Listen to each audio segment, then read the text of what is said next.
Hello नमस्कार सभी लोगों का स्वागत है बैंको करियर एकेडमी के इस यूट्यूब चैनल पर जहां पर आज हम चर्चा करने जा रहे हैं कुछ मोस्ट इम्पोर्टेंट करंट अफेयर के बारे में। हाँ जी, आपके सामने एक जैसा कि आपको दिखाई दे रहा है एक थंबनेल टाइप में जिसमें लिखा हुआ है कि हम आज आसाम के बारे में जानेंगे।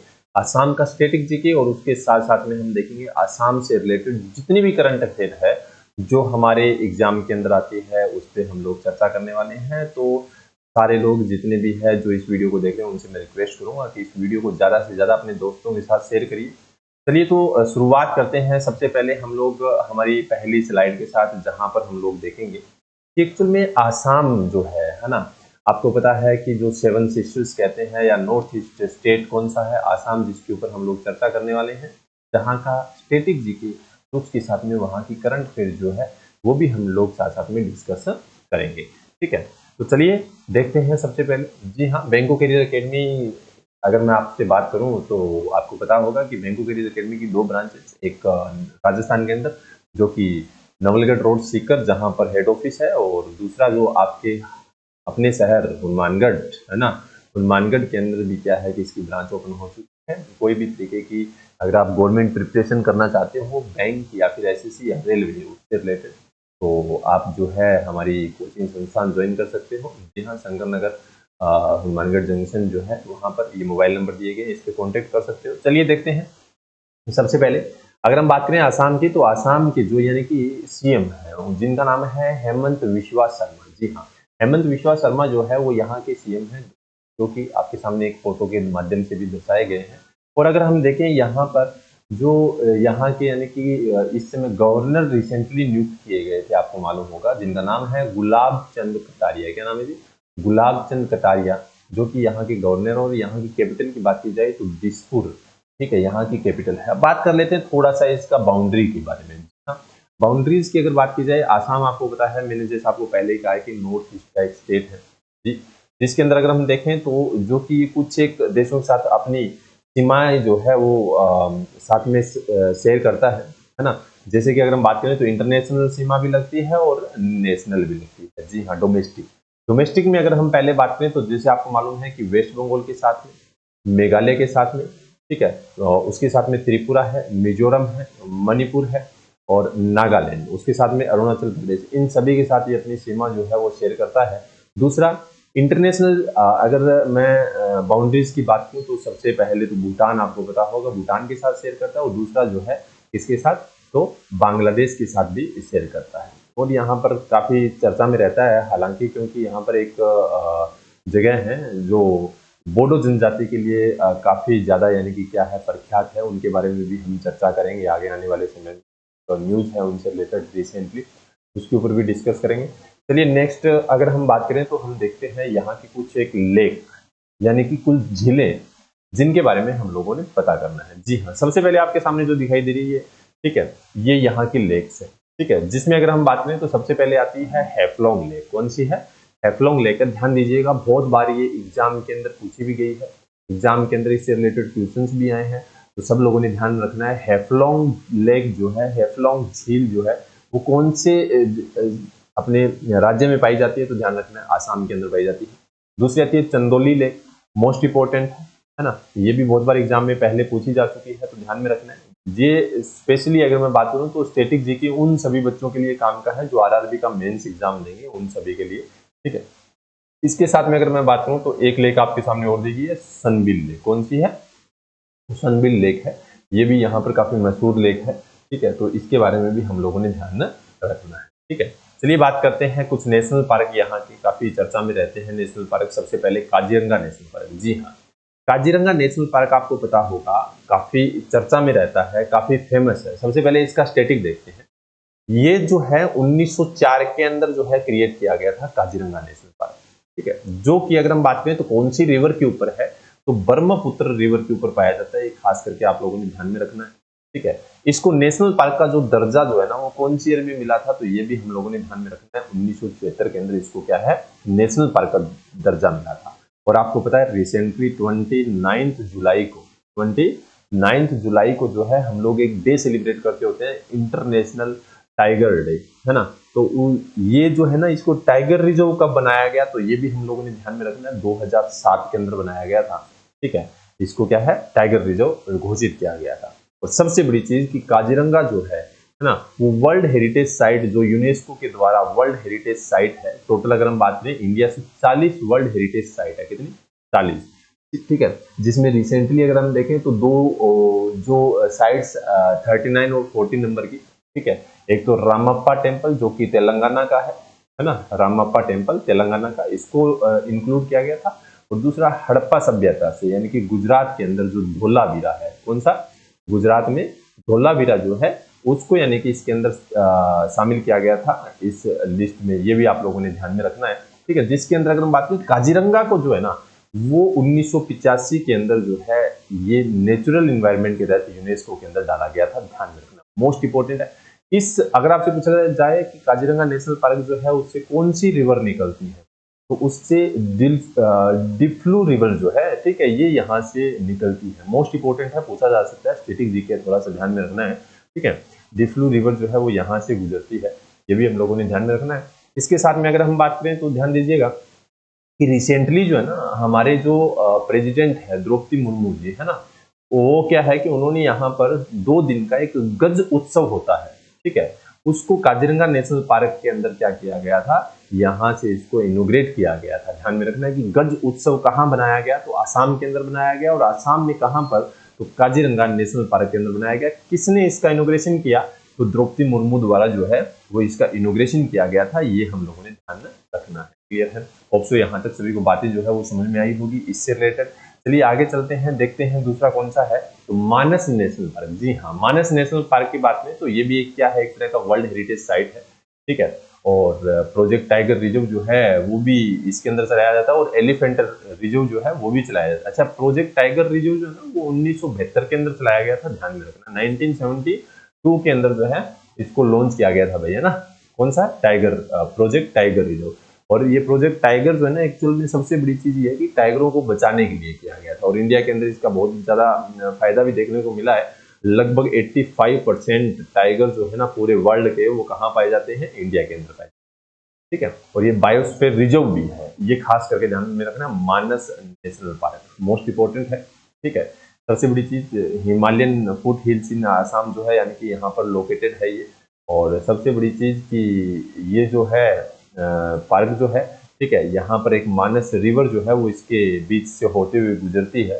तो ये भी हमने ध्यान में रखनी है। अब आपके माइंड में आएगा कि ये मानस रिवर क्या है, तो ये ब्रह्मपुत्र रिवर जो है ना उसकी एक ट्रिब्यूटरी है, ठीक है। ब्रह्मपुत्र रिवर की एक ट्रिब्यूटरी है, कौन सी, मानस रिवर। तो ये भी हम लोगों ने ध्यान रखना है। चलिए नेक्स्ट अपने सामने आता है ओरंग नेशनल पार्क। कौन सा है, ओरंग नेशनल पार्क, जो कहाँ है, आसाम। ध्यान दीजिएगा, मैं बार बार आपके सामने बोल रहा हूँ, हम किसके बारे में चर्चा कर रहे हैं, आसाम के बारे में चर्चा कर रहे हैं। तो आसाम के बारे में जो है सारी चीजें हम देखते जाएंगे। जी हाँ, तो देखते हैं आसाम।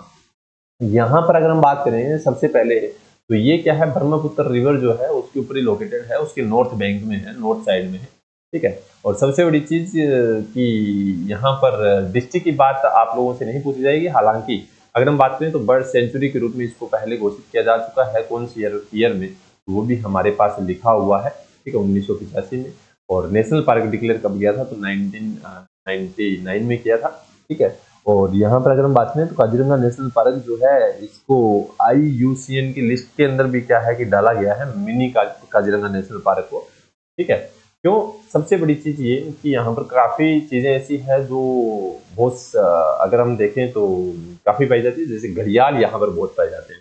घड़ियाल की अगर हम बात करें तो ये क्या है, एक तरीके के घड़ियाल, और द फिश ईटिंग क्रोकोडाइल्स भी बोलते हैं इनको, ठीक है। लंबी चोंच वाले क्रोकोडाइल्स होते हैं ये, यहाँ पे मछलियां बहुत खाते हैं, ठीक है। ये भी IUCN की लिस्ट के अंदर है, ये भी ध्यान में रखना है, ठीक है। तो हो सकता है कि आप लोगों से पूछा जाए, क्लियर है। चलिए बात करते हैं कुछ, जैसा कि मैंने आपको नेशनल पार्क समझाए हैं, तो कुछ और भी है। जैसे मानस नेशनल पार्क हम लोगों ने पढ़ा, ओरंग नेशनल पार्क पढ़ा, ठीक है, काजीरंगा नेशनल पार्क हम लोगों ने पढ़ा। तो एक और है, लाओखोवा वाइल्ड लाइफ सेंचुरी भी यहाँ पर पाई जाती है ना। होलांगपर गिबन वाइल्ड लाइफ सेंचुरी यहाँ पाई जाती है। डिब्रू साइखोवा नेशनल पार्क यहाँ पर पाया जाता है। तो ये भी आप लोगों ने ध्यान में रखना है, कुछ जो इसके माध्यम से आप लोगों को समझाया गया है। चलिए आगे देखते हैं, हमारे सामने है यहाँ पर एक बहुत ही फेमस टेम्पल। जी हाँ, टेम्पल का नाम है कामाख्या देवी टेम्पल। कौन सा है, कामाख्या देवी टेम्पल। ये कामाख्या देवी टेम्पल जो है ना वो कहाँ है, तो नीलाचल हिल्स के ऊपर पाया जाता है। कहाँ पाया जाता है, नीलाचल हिल्स के ऊपर पाया जाता है। सबसे बड़ी चीज कि ब्रह्मपुत्र रिवर के साउथर्न बैंक पे है, ये भी ध्यान में रखना है। और सबसे बड़ी चीज अगर हम बात करें तो आपको पता होगा कि ये जो टेम्पल है, ठीक है, ये क्या है, जो 51 शक्तिपीठ जो है ना उनमें से एक है, ठीक है, उनमें से एक है। ये 51 शक्तिपीठ में से एक, आपको पता होगा 51 शक्तिपीठ क्या है, सब लोग कहानी जानते होंगे, ठीक है। तो उनमें से एक है, ये भी हम लोगों ने ध्यान में रखना है। और सबसे बड़ी चीज की अगर हम बात करें तो यहाँ पर क्या है कि फेस्टिवल, हर साल एक मेला भरा जाता है, जिस मेले को बोला जाता है अंबुबाची मेला। कौन सा बोला जाता है? अंबुबाची मेला। तो याद रखना है, ये बहुत बार एग्जाम में पूछा गया है, आगे पूछा जा सकता है। अंबुबाची मेला कहाँ पर, किस जगह में होता है, कौन से टेम्पल पे होता है? तो कामाख्या देवी टेम्पल पर होता है, आसाम में। तो ध्यान में रखना है। रिसेंटली अगर हम बात करें तो नॉर्थ फ्रंटियर रेलवे जो है उसने प्लान किया है कि यहाँ पर एक रोपवे बनाया जाएगा कामाख्या रेलवे स्टेशन से लेकर और कामाख्या टेम्पल तक, ठीक है। तो यानी कि ये रिसेंट की न्यूज है, ये अभी रिसेंट की न्यूज है, ध्यान में रखना है, ठीक है। एक रोपवे बनाया जाएगा। या रोपवे मतलब क्या होता है, जो यानी कि झूले के थ्रू जाते हैं ना एक जगह से दूसरी जगह, वो होता है ना। ये टेम्पल है, ये मान लो रेलवे स्टेशन है, तो यहाँ से डायरेक्ट क्या है कि एक झूला बनाया जाएगा जिसके माध्यम से आप क्या वहां पहुंच जाओगे, है ना। ये रोपवे यहाँ पर बनाया जाएगा, ये भी ध्यान में रखना। चलिए आगे देखते हैं कुछ यहाँ की मोस्ट इंपोर्टेंट स्कीम्स जो आपके सामने दिखाई दे रही है। सबसे पहले है मुख्यमंत्री जन आरोग्य योजना, जो कि यहाँ पर रिसेंटली शुरू की गई थी 10 मई 2023 को, ध्यान में रखना है, ठीक है। उसके बाद में अगर आयुष्मान आश्रम बोला जाता है, यहाँ आयुष्मान आश्रम याद रखना है, ठीक है। दूसरा है आयुष्मान आसाम सीएम जो है कौन, हेमंत शर्मा ने, है ना।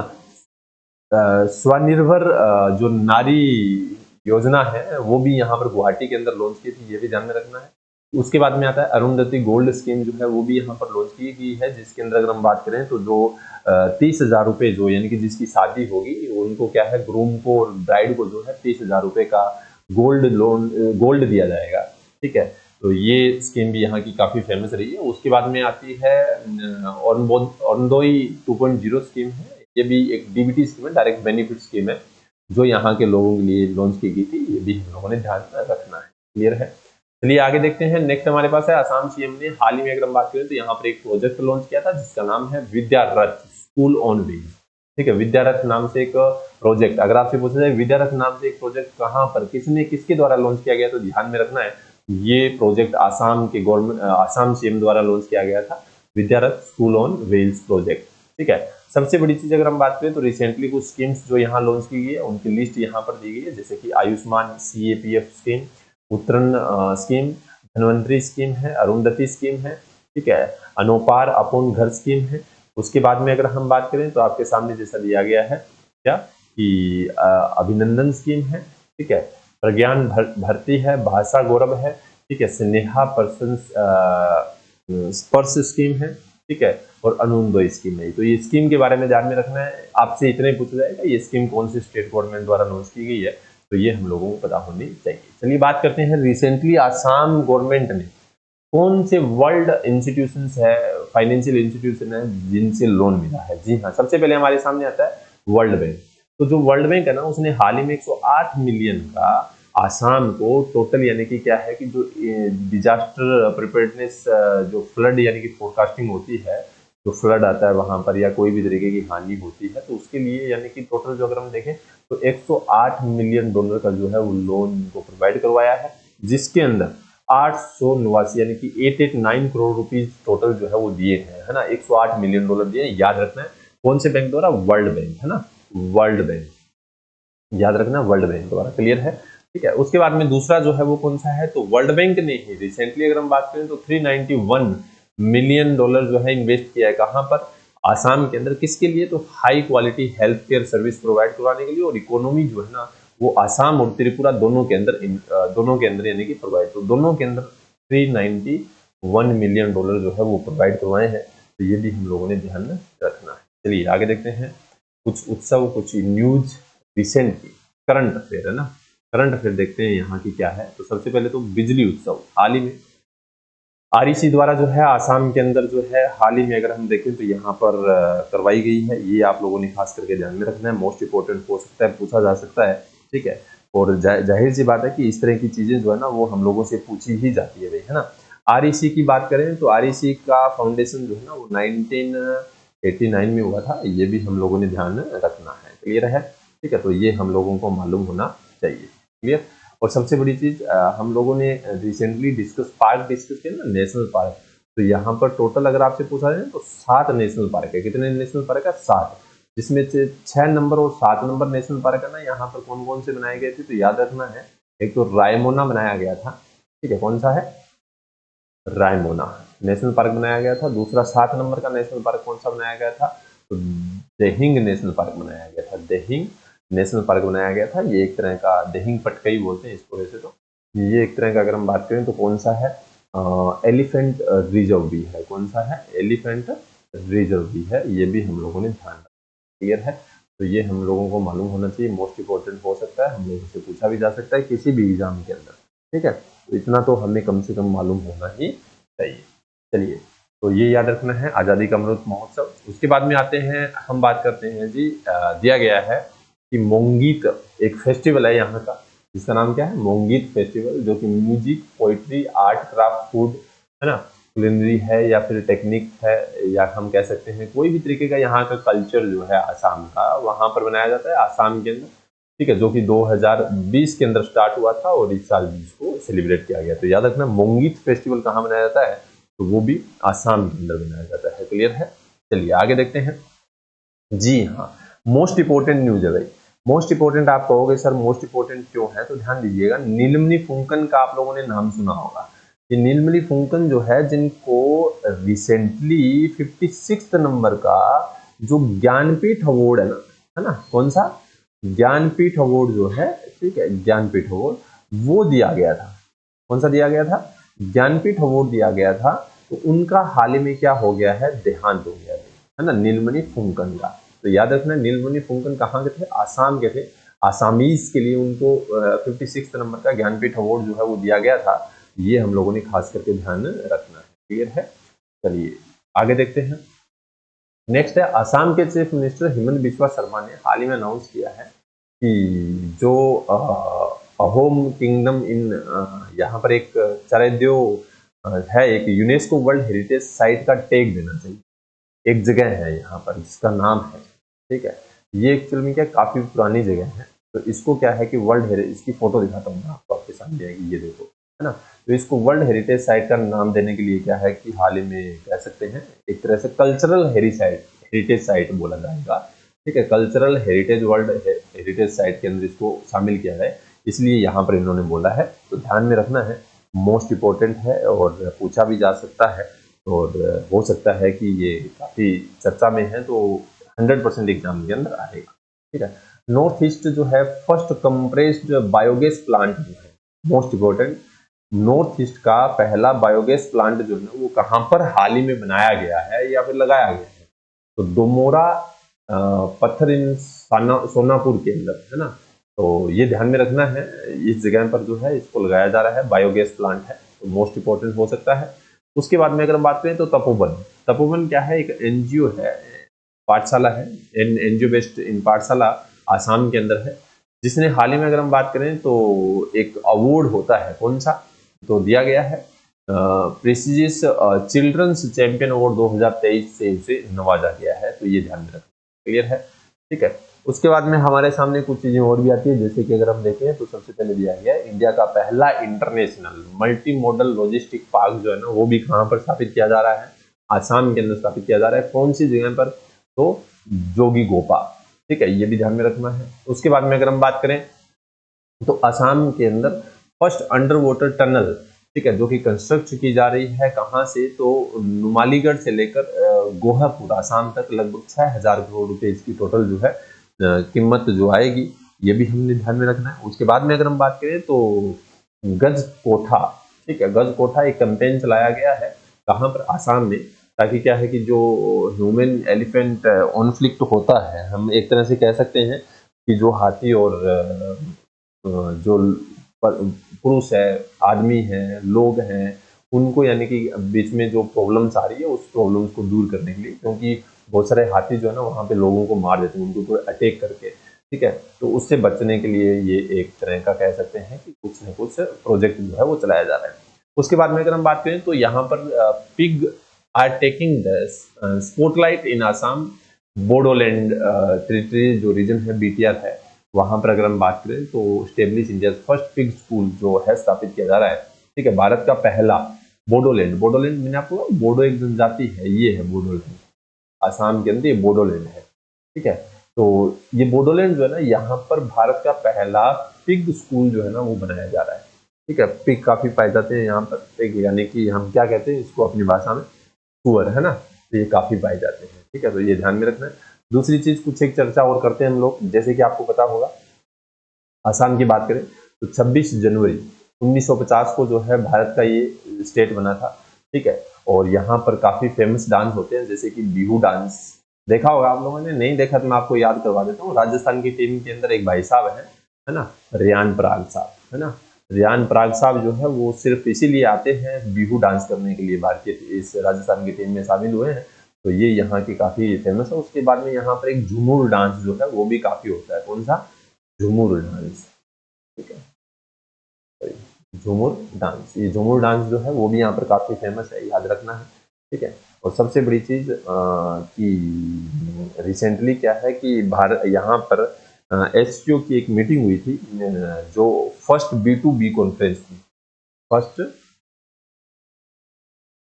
B2B कॉन्फ्रेंस जो है, ठीक है, वो हाल ही में अगर हम बात करें तो कहाँ, आसाम के अंदर कहाँ पर पाई गई, कहाँ पर हुई, आसाम में हुई है, याद रखना, जो ट्रेडिशनल मेडिसिन के ऊपर हुई थी, एससीओ की। एससीओ यानी कि संघाई कॉरपोरेशन ऑर्गेनाइजेशन है, जिसके अंदर भारत जो है 2017 के अंदर शामिल हुआ था, याद रखना है ना, भारत इसके अंदर 2017 में शामिल हुआ था, ये भी याद रखना हम लोगों ने। ठीक है, और सबसे बड़ी चीज यहाँ पर जो है, यानी कि आपको पता होगा कि एक धोला सदिया रोड ब्रिज है। कौन सा? धोला सदिया रोड ब्रिज। ठीक है, जो कि भारत का सबसे लॉन्गेस्ट रोड ब्रिज कहलाता है एक तरीके से। हालांकि और भी बहुत सारे बनने जा रहे हैं, लेकिन फिलहाल यही है। ठीक है, 9.15 किलोमीटर इसकी टोटल लंबाई है, जो कि कौन सी रिवर के ऊपर है, याद रखना है, लोहित रिवर पे है। कौन सी रिवर पे है? लोहित रिवर पे है। उसके बाद में अगर हम बात करूं तो यहाँ पर है ना एक रोड कम रेल ब्रिज भी बना हुआ है ना, रोड कम रेल ब्रिज भी बना हुआ है, जो कौन सा है? तो बोगीबिल। कौन सा है? बोगीबिल है। ठीक है, जिसकी अगर हम बात करें तो ये रोड कम रेल ब्रिज है, और 4.94 किलोमीटर की लंबाई है। कितनी है? 4.94 किलोमीटर की लंबाई है। ये भी हम लोगों ने ध्यान रखना है, मोस्ट इम्पोर्टेंट हो सकता है, पूछा जा सकता है, और कहीं ना कहीं अगर हम बात करें तो ये इम्पोर्टेंट हो सकता है। जैसा कि मैंने आपके सामने 2-3 चर्चा और भी की है। एक मैंने आपको ये बताया था, कौन सा, हाल ही में गजा कोठा जो हमने डिस्कस किया था। ठीक है, ये एक्चुअल में क्या है, एनजीओ है, उसके द्वारा चलाया जा रहा है, और वो एनजीओ का नाम भी आप लोगों ने याद रखना है, जिसका नाम है क्या? तो आर्यन याक। कौन सा है? आर्यन याक। ये एनजीओ है यहाँ का, उसके द्वारा चलाया जा रहा है, तो ये भी हम लोगों ने ध्यान में रखना, मोस्ट इंपोर्टेंट हो सकता है, पूछा जा सकता है। क्लियर है? तो बहुत सारी चीजें मैंने आपको बताई है यहाँ के बारे में। ठीक है, आसाम के बारे में, तो आसाम से रिलेटेड और भी है, तो आप लोग इसको अच्छी तरीके से पढ़ लीजिएगा, कोई दिक्कत परेशानी है नहीं। और हो सकता है कि एग्जाम के अंदर इनसे रिलेटेड कहीं ना कहीं जो है कुछ क्वेश्चन आप लोगों से पूछे जाए। जैसे कि अगर हम बात करें तो हमने इतने इन्वायरमेंट के बारे में बात की है, तो वर्ल्ड इन्वायरमेंट डे जो है ना, वर्ल्ड इन्वायरमेंट डे जो है वो अगर आपसे पूछा जाए कब बनाया जाता है ना, तो याद रखना 5 जून को बनाया जाता है। कब बनाया जाता है? 5 जून को बनाया जाता है। ये हम लोगों ने खास करके ध्यान में रखना है। क्लियर है? चलिए, होप सो यहाँ तक सभी बातें समझ में आई होगी। तो हमारे इस चैनल को सब्सक्राइब करिएगा सभी लोग अच्छे तरीके से। यूट्यूब चैनल को बहुत सारे वीडियोज हम समय समय पर लेके आते रहेंगे। ठीक है, तो चलिए, थैंक यू सो मच, और ज़्यादा से ज़्यादा इसको शेयर करना अपने दोस्तों के साथ, ताकि क्या है कि सबको इसके बारे में पता चले। ठीक है, तो इसकी पीडीएफ जो है ना वो भी आपको मिल जाएगी। ये हमारा जो यूट्यूब हम टेलीग्राम चैनल है बैंको हनुमानगढ़, उसको आप ज्वाइन कर लीजिए, बैंको हनुमानगढ़ को। उसके ऊपर आपको जो है इसकी पीडीएफ भी मिल जाएगी इसकी पूरी की पूरी, तो वहां से आप इसको डाउनलोड करके पढ़ सकते हैं। चलिए, thank you so much, bye bye, take care.